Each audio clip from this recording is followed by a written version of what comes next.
ഈ ക്വസ്റ്റ്യൻ നോക്കാം. Integral tan square of 2x minus 3. Question ഇതാണ്. Integral of tan square of 2x minus 3 dx. ഇവിടെ tan square എന്ന് പറഞ്ഞ ഫംഗ്ഷനുള്ളിൽ വേറൊരു ഫംഗ്ഷൻ വന്നിട്ടുണ്ട്, 2x മൈനസ് 3. ഒരു ഫംഗ്ഷന് ഉള്ളിൽ വേറൊരു ഫംഗ്ഷൻ വരുമ്പോൾ ആ ഉള്ളിലുള്ള ടേമിന് ടി കൊടുക്കണം. അതുകൊണ്ട് 2x മൈനസ് 3ക്ക് ഞാൻ ടി കൊടുക്കാൻ പോവാണ്. അപ്പോൾ ഇത് ടാൻ സ്ക്വയർ ടി ആവും. അത് ഇൻ്റഗ്രേറ്റ് ചെയ്യാൻ നമുക്കറിയാം. അതെങ്ങനെയാണെന്ന് ഞാൻ പറഞ്ഞുതരാം. അപ്പോൾ ടി ഈക്വൽ 2x മൈനസ് 3 ആണ്. അപ്പോൾ D T by D X, D T by D X എന്ത് വരും?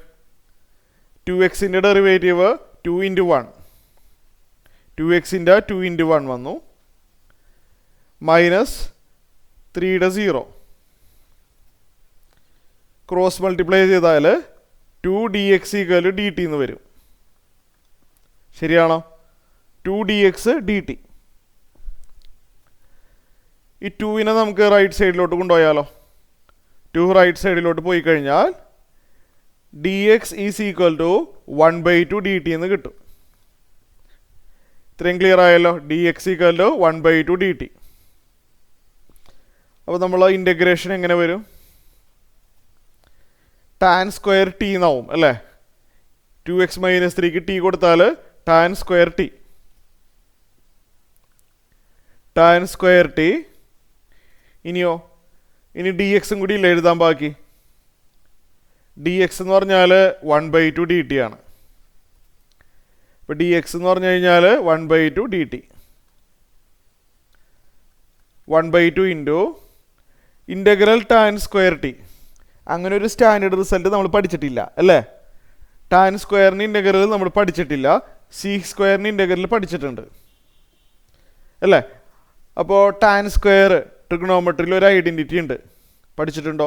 ടാൻ സ്ക്വയർ തീറ്റ എന്ന് പറഞ്ഞാൽ seek square theta minus 1.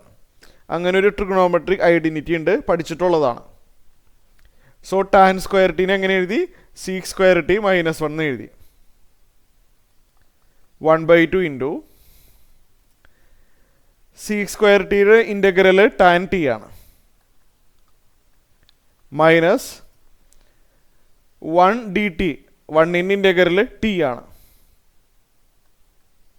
Plus c വരും.